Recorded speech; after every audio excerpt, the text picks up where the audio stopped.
ஆகவே இதை இவர்கள் சொல்லிக்கொண்டு நம்முடைய தினகரன் இவரும் வந்து விட வேண்டும் என்று கதவை தட்டென்று தட்டுகிறார்கள். சரி, 3 பேர் தட்டி கொண்டிருக்கிறார்கள் கதவை. இப்பொழுது உள்ளுக்குள் இருக்கிற ஒரு வெளியே வந்து அவரும் சேர்ந்து தட்ட போகிறார். நான் சொல்லுகிறேன், நீ எதுக்கு உள்ளே இருந்து வெளியே வந்து மறுபடியும் கதவை திறக்க சொல்லி தட்ட போகிற? உள்ளே இரு. இல்லை, இவர் கொஞ்சம் அவசரப்பட்டுட்டு தான் நினைக்கிறீங்களா? இல்லை, அவருக்கு ஏதோ தனிப்பட்ட முறையில் நான் போதுமான அளவு மதிக்கப்படவில்லை என்கின்ற ஆதங்கம், அது நியாயமான ஆதங்கம் தான், எல்லா மனிதர்களுக்கும் இருக்கும், தன்னுடைய தகுதிக்கேற்ற நிலையில் இருக்க வேண்டும் என்று.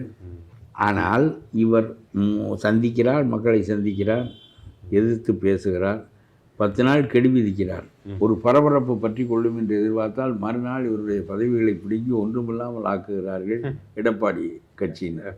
அப்புறம் 3ஆம் நாள் எடப்பாடி கூட்டத்திற்கு செங்கோட்டையனோடு இருந்த மக்கள் பூராவும் போய், ஐயையோ நீ அவர் அதிமுகவின் ஒரு பகுதி என்று நினைத்து நாங்கள் அந்த கூட்டத்திற்கு போனோமே தவிர அவர் உங்களை எதிர்த்து பேசுவார் என்று தெரிந்தது தான் நாங்கள் போயிருக்க மாட்டோம் என்று சொல்லி அவர்கள் இங்கே வந்து விட்டார்கள். இப்பொழுது மறுபடியும் இவருக்கு யார் இருக்கிறார்? தனிமரமாக நிற்கிறாரு.